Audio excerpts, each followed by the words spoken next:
This episode is brought to you by Audi. The road is calling. Embrace the thrill of the drive with the all-new, fully electric Audi Q6 e-tron. Featuring effortless power, serious acceleration, and advanced Audi tech. It's not just a new EV. It's a new way to experience driving. The all-new, fully electric Audi Q6 e-tron is here. The next chapter of Audi starts now.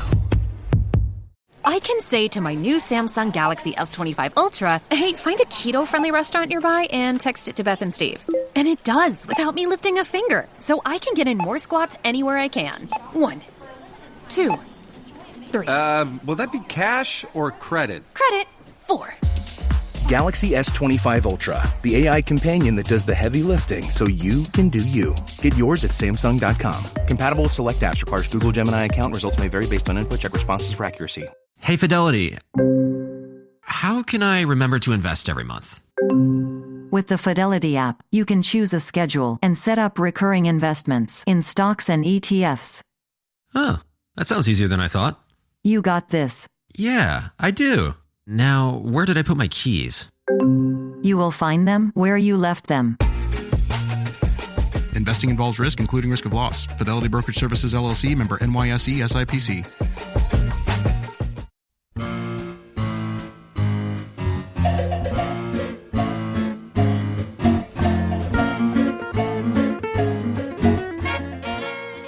You're listening to the Animation Addicts podcast with the Rotoscopers, episode 226, a nerdy crypt discussion. The Tim Burton Theory.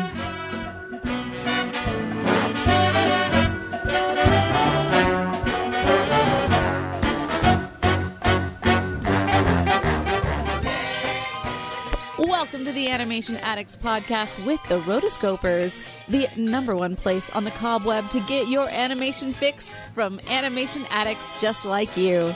Each episode, we dive into the wonderful world of animation, spooky and otherwise, featuring Disney, DreamWorks, Pixar, and everything in between. From cackling nerdy discussions and movie reviews to interrogations of industry insiders, this show's mission is to send chills down your spine through our obsession of animation. So, lay back in your casket, have Thing grab you something from the cauldron, and get ready to hang out with these animation crypt keepers because it is time to unearth today's episode.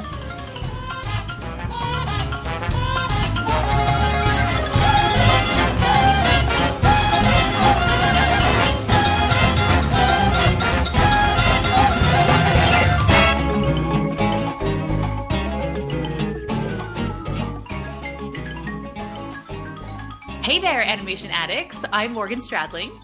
And I'm Chelsea Robson. And we are excited to be here. We are the Roto Spookers. It is Halloween month.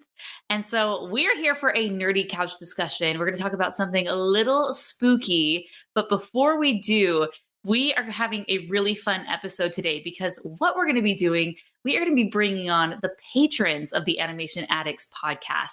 One of the perks of being a patron, you get to hang out with us. We have special patron-only podcasts that we do just for the patrons. People come on, we hang out, we shoot the breeze. It's so much fun. And it really is a community where we know each other and it's awesome. But for this episode specifically, the patrons are going to come on and join us on the nerdy couch. So before we get started with the topic of this, let's bring on the first patron who's here today, Esther. Hey, Esther. Shalom. Whoop, whoop. I waited a long time to do that. I love it. Let people know a little bit about you, who you are, where you're from.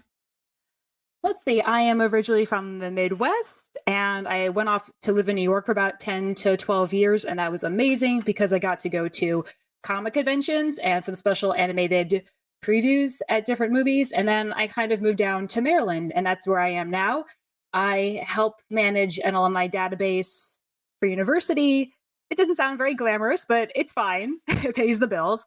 And I've been a huge animation fan since I was a teeny little kid watching, I think, The Lady and the Tramp was one of my first movies ever. Ooh, I love it. I love that movie. I know we just recently did it, or we've done it, but every time I rewatch it, I'm like, oh, it's so good. So good. So it's very homey. What is your favorite animated film of all time? Oh gosh, it is. That's so hard to do. That's like sending me to the chocolate factory and saying pick one thing. I would have to say it's honestly a tie between The Little Mermaid and Beauty and the Beast. I know everyone says them all the time, but just everything works. Not just the quality of the animation, but the storytelling and the music and the characters. It's Disney at its best. The nostalgia. All of it the all things. wraps in. Here at the Almond Joy Factory, where tropical vibes abound, we use soft, fresh-tasting coconut. The crunchiest almonds and delicious chocolate candy. Ah, but do you know what our most important ingredient is? Sometimes you feel like a nut. Sometimes you don't. Almond Joy's got nuts and something even way better than that. Yes, Almond Joy is made with almonds and joy.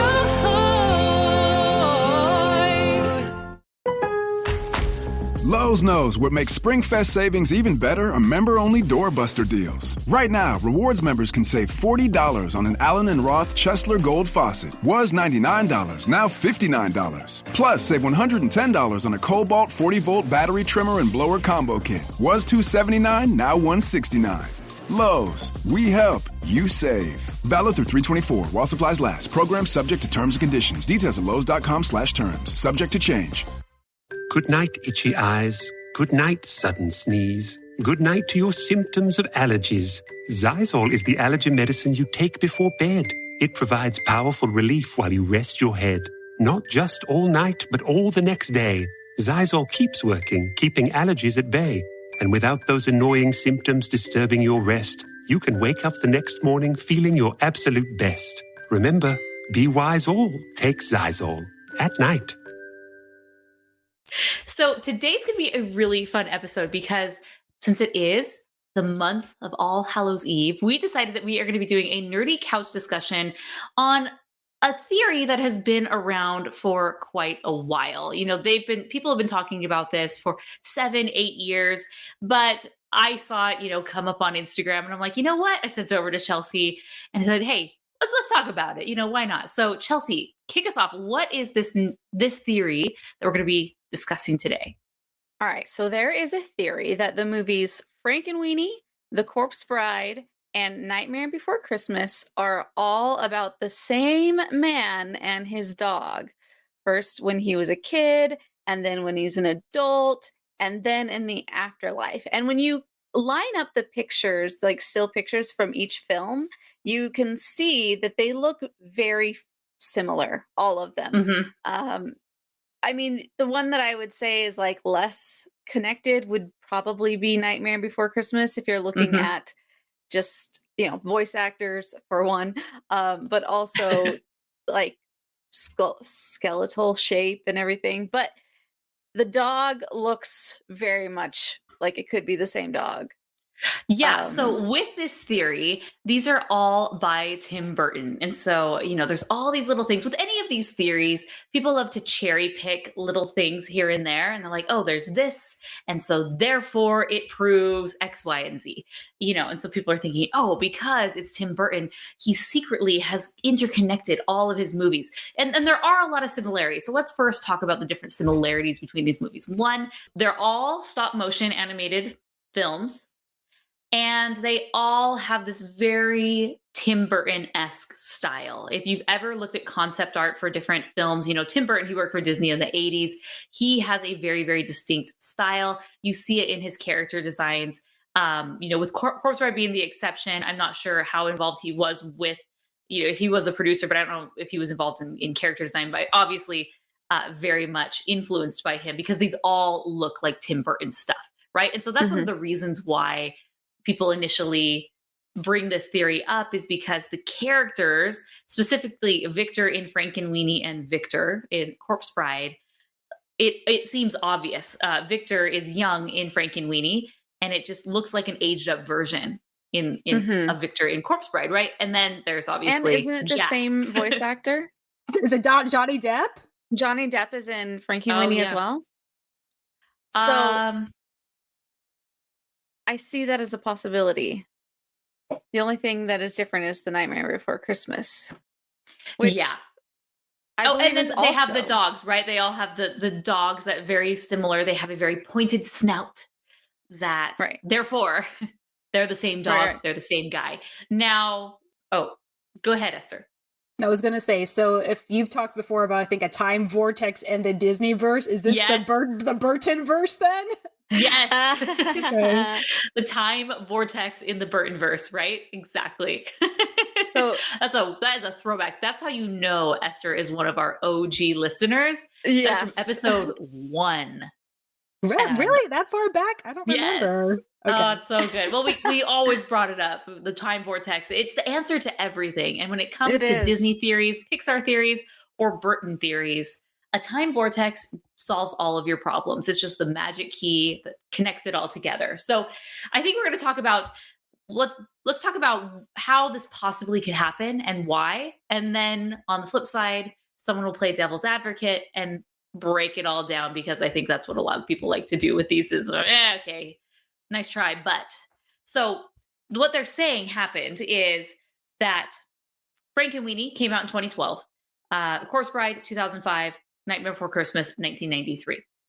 And they're saying that Victor in Frankenweenie had this dog. You know, obviously the dog died. He had to bring it back. He grew up, and through some weird sort of shifting of time, because Frankenweenie's kind of set in the 1950s. You know, they're wearing 3D glasses at one point and watching movies. It's very much an homage to those sorts of the films from that era.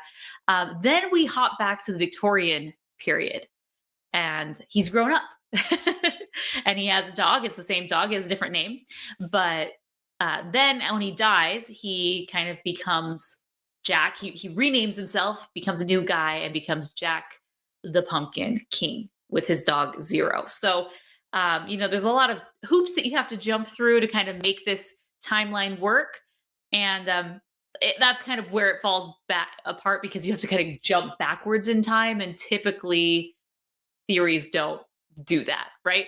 So Frankenweenie and Corpse Bride were both directed by Tim Burton, but it was actually Nightmare Before Christmas that was done by Henry Selick. And so it does make a lot more sense that Frankenweenie and Corpse Bride would be connected, and why it's much more of a shift and a jump to go straight to Nightmare Before Christmas. Not to mention the fact that I feel like they would have gotten me if Johnny Depp had been the voice for Jack, but because he wasn't, it's kind of like I don't see that, but I can see the other two. So Esther, what do you think? Do you think does the voice actor matter in this theory? Oh, the short answer is definitely yes. And the long answer, you have some good points. I would say, yeah, Frankenweenie and Corpse Bride, it makes sense of being in the same timeline, because it could be in a somewhat human realistic world, just in different time periods, the 50s and the Victorian era. Whereas The Night Before Christmas seems to take place mostly in a different magical world. Halloween Town is not in our world. He seems to temporarily go to the human world when Jack Skellington is dropping off the presents, but not as much. I mean, for the sake of fun, I would say, why not make them the same person? Right. I have two theories, though, I could share with you. Yeah. So one was a YouTube channel talking about mythology and, you know, what do vampires symbolically represent in our society, or ghosts. And this one gentleman said the ghost represents our untold stories. If you have suppressed feelings, or people feel that they've let someone down, or they're embarrassed, then the ghost turns up to, say, haunt them because their story is not complete. But once you know, we find out what the real story is, then the ghost is satisfied, they can be at peace and move on. I mean, automatically what popped into my head was Emily from The Corpse Bride. She's not, I mean, she's a corpse, not a ghost, but the point is she can't have any peace. She's still drifting around. She's still trapped in that underworld. But once they conclude her story, she's able to depart and go into, I guess, another world or heaven, whatever you call it there. So maybe the same character is also not at peace. So he's hopping from one story to another because he has to complete something with his dog. I don't know. Maybe he and his dog committed a crime in their past life, or they have to complete their story before they get somewhere. My other theory is perhaps they're being chased through time and space by some evil demon, and that's why they have to keep reinventing themselves over and over again. I like it. It's kind of like in California, like up in like the Fremont, Palo Alto area, they have the Westminster House, the widow of the guy who created the Winchester rifle. So you have the Winchester house, and she kind of went crazy in her old years, and she had more money than anybody else in the world. Basically, she was super rich, and somebody told her that these spirits were coming after her, and the only way to keep the spirits away would be to never finish building your house. And so if you go and look up the Winchester Mystery House, you can go in and see it's got like a staircase to nowhere. It's got a door that opens to nothing. It's got all these rooms that were never finished or that kind of go into one, a cupboard that's not really a cupboard. Like, it's just weird things. And she did this in order to confuse the spirits. So interesting. Yeah, you think about different cultures, they all have their way to either appease the spirits or make sure that they don't cross your threshold. So they will deliberately clean out the house or leave things as they are. Or people will leave talismans somewhere. I mean, I'm Jewish, so in our culture, you don't leave water uncovered overnight. If you have a bowl or pitcher of water and you walk into your kitchen, always pour it out. There's this belief that there are demons in the water, so don't drink it.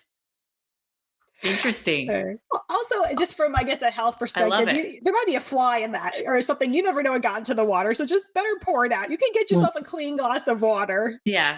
We don't want any stale, stagnant water. You're better than that, right? I am too good for that. Going back to the theory, we didn't talk about some of the other characters that were involved. So we have Victoria, who in Frankenweenie, who he's supposed to marry, right? But then there's also Emily, the corpse bride.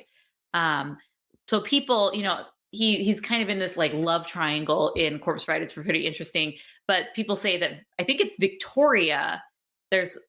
Because there's unfounded issues that happen there. Is it Victoria or is it Emily? I'm getting mixed up, but one of them becomes Sally in this theory. and that's why they ultimately get back together. Oh man, who is it? But yeah. So, Emily was the corpse bride. She was the one who was murdered and has stitched up the weird, the blue face and everything. Right. But I'm trying to say in this theory, who becomes Sally? Does Emily become Sally or does Victoria become Helena Sally? Bonham Carter is the corpse bride voice. I'm not going by voices. For me, I don't think the voices have anything to do with this theory. But yeah, it's interesting. Okay. I think it's really funny. I think it's one of these things when you first see it, and you see there's a picture that kind of goes around on these memes. It has all three. It says, when you realize it's all just one big movie. And I think it's just like easy clickbait. People are like, mind blown. And it's just like mind blown emoji, emoji. It's just popcorn fodder just to kind of like, oh, whoa, that's so cool, man. But once you kind of go one layer deep, you realize, I don't know. I don't think these are in the same universe. What do you think? If you had to say yes or no. I would say that's one big fan fiction challenge. And someone out there would accept, and I would once I'm done with what I'm currently working on, I would say. Again, I mean, they all take place in a similar environment. So I'm not just in playing devil's advocate. I will say, why not? If you can make it make some sense. Look, they kind of screwed up the Star Wars sequels. That didn't make sense. So I think that at this point, fans could do a little better making things work together. You just opened up a can of worms. Oh, here they crawl over the place. Hello, little worms. Oh, they're all crawling on the floor now. We're in Corpse Bride. And Frankenweenie. I guess they all go together. No, I think that I could see definitely Frankenweenie and Corpse Bride being in the same, like I mentioned before, just because it seems a lot more. I feel like Tim Burton likes to do the same things over, and maybe he was thinking that they were the same person. So that would be my assumption. I think the reason this just happened is he has a very, very, very specific drawing style and doesn't deviate. He has these big eyes. They usually have a ring of eyeliner around them, whether they are male or female. Very pointed nose, angular faces, and long bodies that just go for days. Right. Question in the house. I'm just curious. It may all come from Tim Burton's own mind, but I have a question. Do you think it may have also evolved from some of the look from the 90s, the goth punk look, where you said the heavy eyeliner and the pale face, maybe? You think that's something to do with it? Yeah. I mean, it feels like it was part of that trend. I don't know. When you go back and you look at his stuff from the 80s, he's just always been this way. He was the trendsetter. Maybe it was he that started the goth punk of the 90s. It was really from Burton himself. Well, can I have time for ask you two a question though? Yeah, go for it. My question for you is, what is a good animated film for Halloween that you think is just scary enough? And what do you think is too scary? I'd like to hear your answers, and then I have to share mine. So this is interesting because I have kids that are 5, 3, and obviously 9 months. And so I'm thinking like, oh, what movies can I introduce them to? And there's specific ones that I think are too scary. One of the ones that I think is just like a perfect Halloween film, or like it really just fits this season, is Coraline. But I think maybe for that age, 5, it might still be a little too scary. Although I was watching the other day and someone was, their 2-year-old was watching it. So I was like, but I think it has the perfect amount of creepiness. It's weird. It's unique. Creepy. Yeah. It's not ghosts or, things like that, but it totally fits into this Halloween vibe. So I say that's like the perfect one that's scary, but not too scary. Because the whole mother with the buttons in the eyes, and once they go down there, it's just, so weird and creepy. I would say Corpse Bride is probably a better bet for your kids, because I wouldn't say that that's scary. It just has that vibe. Frankenweenie, it's been a while since I saw that one, but that probably falls into the same category. And then you also have, I personally would put Coraline as a lot higher on this creepo list, just because it's like, there's just different parts where the other mother just really freaks me out. She's terrifying. She really is. And I do remember, even though I like the movie Ichabod Crane, I feel like that one, The Headless Horseman, is like, for Morgan's kids, would probably still be it. Yeah. Oh, really? Yeah. How did they react? They liked it. They were a little bored, with leading up to it. But with the Headless Horseman part, they were a little scared. Right. So that's what I would assume. But they still watched. Of course, they were like eyes open. Like, I don't like this. I feel look away. Look away. But there's a car wreck and I'm driving by it. I know. I think that I just remember being scared as a little kid from that movie the moment the Headless Horseman came around. So, but I can't think of one that's like so scary it's over the line. Do you have one, Esther? Oh, I need to think about that. I will start by saying Coraline, I watched it as an adult, not a kid. So as an adult, I thought, the other mother is terrifying, but didn't disturb me too much. But I have my concerns. It might be a little too much for kids. I just think they might be scared. They might think, oh God, I'm going to walk into the kitchen. Mom's going to turn out a horrible, giant, stretchy monster now. Oh God. I remember there were some cute Mickey Mouse cartoons. There were Halloween ones, maybe starting to get little kids off with that. It just depends on the kid, what they can handle. I mean, Ichabod and Mr. Crane, that freaked me out. I have to admit, there are two things that I think one really did scare me as a kid. And that was, in fact, the All Dogs Go to Heaven. Because I remember Charlie comes back, but he has these nightmares. I think the idea is that he had a chance to go to heaven. He blew it. He comes back, so he may go to hell because he has these nightmares that demons are coming after him. I was so little. Good old Don. Those freakish monsters are tearing at him. Looks like he's gonna be drowned in this fiery pit of lava. I was thinking as a kid, I thought this was to make me happy. I'm terrified by this. Also, the other one was from The Great Mouse Detective. It just popped into my mind. Ratigan is he's mostly under control, but at the end they have the clock tower chase and he's running and you see him, his clothes are being shed. He just the monster in him comes out. He's just a rat, but he looks terrifying. He becomes rabid. Yeah. So, yeah, I think it would just, it depends on the child, maybe depends on the parents. Some kids can take a lot, and others are like, no, I just see, they can see even just Casper, and they're terrified. Right. It's interesting. None of us mentioned The Nightmare Before Christmas. And I know we have gotten a lot of flack for this. Maybe not a lot. I mean, whatever. Chelsea, myself, and Mason, you know, when we did this episode a long time ago, we were unanimous, like, not a fan. I don't know what it is about Nightmare Before Christmas that I'm just like, meh.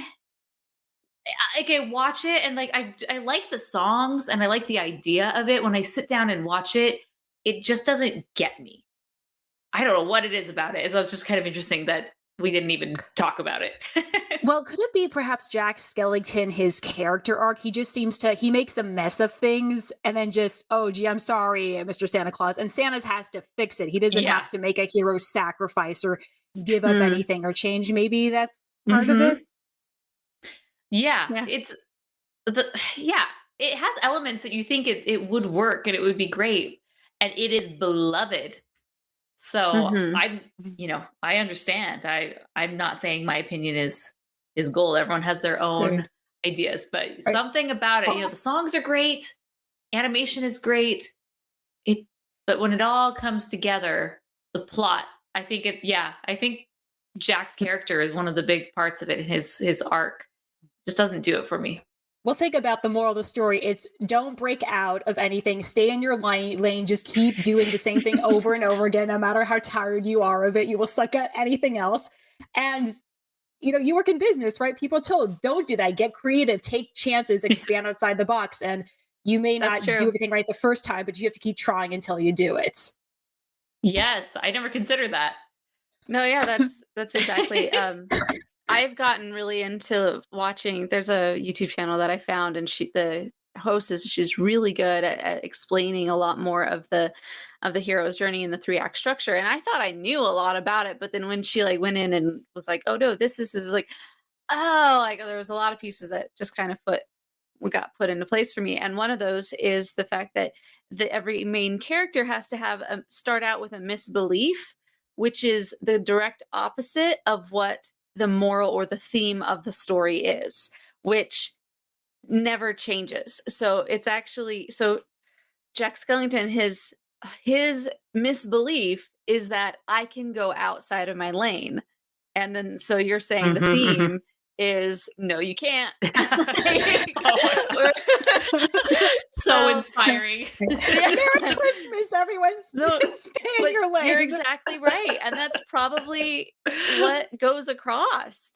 Then why does everyone love it? I don't know. If that's the case. If there's this fatal flaw that clearly we have discovered with The Nightmare Before Christmas. I mean, Esther discovered this for us, and I just was confirmed it. But yeah, it was, I don't know. And I think the characters I think just the character design and it's definitely a plot driven story and not a character driven story. And maybe they just people who just really like that type of style. And so that's why they like it. And it's visually appealing. It's dark. Yeah, it's different. There's a lot of elements. And visually, it is cool. Make it really good. Yeah. I'm always drawn mostly to story. And now that you've put in line exactly what the fatal flaw of this is, no, you stay in your lane. Oh, wow. Yeah. Always go back to read Joseph Campbell, The Hero with 1,000 Faces. Yeah. I mean, it's not an easy book to read, but he mentions people have been telling the same stories for thousands of years. And there's a reason why certain stories work. They have a structure and we understand them as human beings, as individuals going through our lives. I mean, if that is a hard book to get, another one I recommend is The Writer's Journey by Christopher Vogler, which I'm sure you can get on Amazon. Rotoscopers.com/Amazon. Right. Because he does the same thing. He's breaking up the hero's journey and he mentions different movies, including The Lion King. He talks a lot about that, but he explains most of the time you have a flawed character and what do they have to learn. They want one thing, but they need something else. So, I mean, Jack does learn. I mean, he does learn some lesson that, for example, it's not good to take over someone else's, their story. He's obviously not Santa Claus, but maybe they could find a way of, just not going back to the same person you were. The point of the hero's journey is to come to be a different a better version of yourself, someone wiser and kinder, and maybe, I don't know. And then you have Victor from Corpse Bride.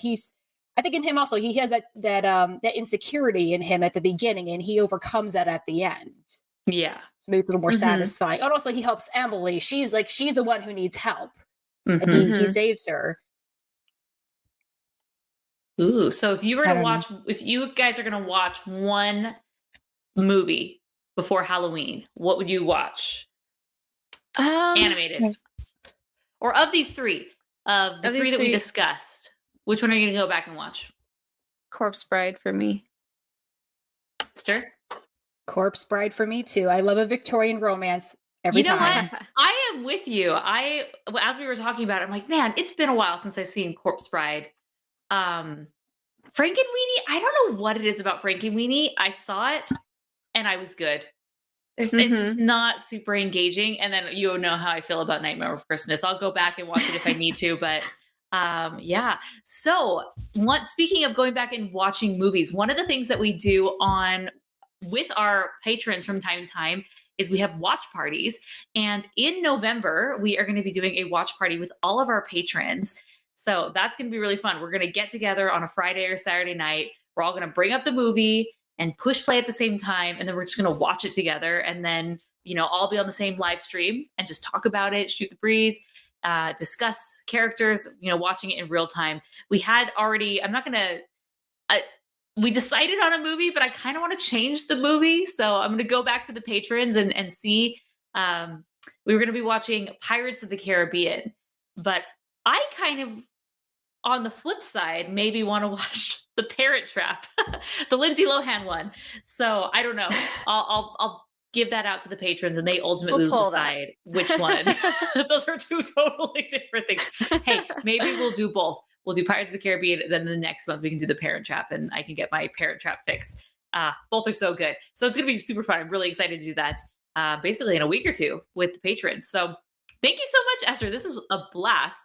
And, the theory, there wasn't a lot of meat to the bone, but it was fun discussing and going back and kind of talking about these different films. If anything, it makes me want to go back and watch Corpse Bride again, which is definitely a forgotten gem, I think. So I just wanted to mention a couple of, so we had Josella, she came on and mentioned as far as different Halloween movies. She was like Coraline and Corpse Bride are movies that she would show people, as well as Don't Look Under the Bed, Disney Channel film. Too scary for little kids though. So I was like, oh, okay. Nice. I have not seen that one. And then we had Ryan Campbell from the chat where he threw in that it's a great theory. However, if Jack had been alive as Victor, I wonder why he didn't remember Christmas. I guess he could argue that when you die, you might lose your memories from life, or perhaps the memories fade the longer you've been dead. An interesting theory though, for sure. And then Kurt also comes in and says, totally legit, Tim Burton would totally do this to us. So that's awesome. Thank you to the patrons for joining us, and Esther for jumping on today. It was very last minute when I put out the notice that we were doing this, because I was like, okay, we gotta Morgan is going out of town, so we weren't able to do a movie review this week, and but we will be jumping back into the zone later on as she gets back into the unknown. And Morgan, you're going to go to Disney World. I am, for the spooky season. All the Halloween decorations will be there. So next episode, I'll report back. A newbie at Disney World. I've been to Tokyo Disneyland, Tokyo Disney Seas, obviously Disneyland and California Adventure, but I've never been to the Mac Daddy Disney World. So I will report back. I'm really excited. With that, I need to go get some shut-eye so I can relax, get ready, and because we're going to be going. There's not going to be a lot of resting. This isn't going to be, it's like a vacation, but a vacation where you're constantly just going. You go back to your hotel room, sleep for 6 weeks, not six a weeks. vacation. I wish 6 hours, and then back to the next park again. Yeah, so it's a trip, and I do say before we go, I've always said a trip is when you have your kids, a vacation is when you don't have your kids, but this is kind of a hybrid thing. A vacation to me is when you're just like truly relaxing. But who knows? Right. I'll let you know how it goes. Maybe it will end up being the true vacation that is so desirable. So with that, thank you so much. Thanks to the patrons. If you're interested in becoming a patron, go to rotoscopers.com/patron. You can see all the different tiers that we have. We have different levels for whatever works for you. And of course, one of the cool things about being a patron is you get to do cool things like this. So thank you, Esther, for joining us. This was super fun. And with that, until next time, we are the Rotoscopers.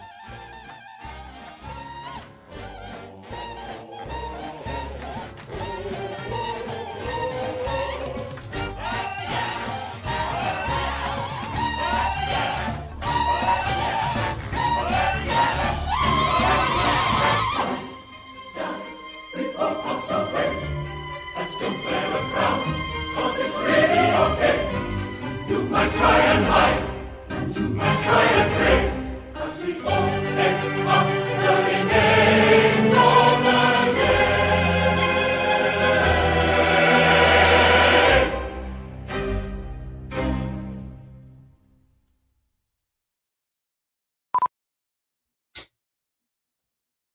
Hello. Go for it. Back up again. You're going to have to cut this out. Blah, blah. Rewind, reverse. Okay, thank you. It always never works. We fix it in post. Always Cool. never. That was... Yeah, thanks. Thank you. Awesome.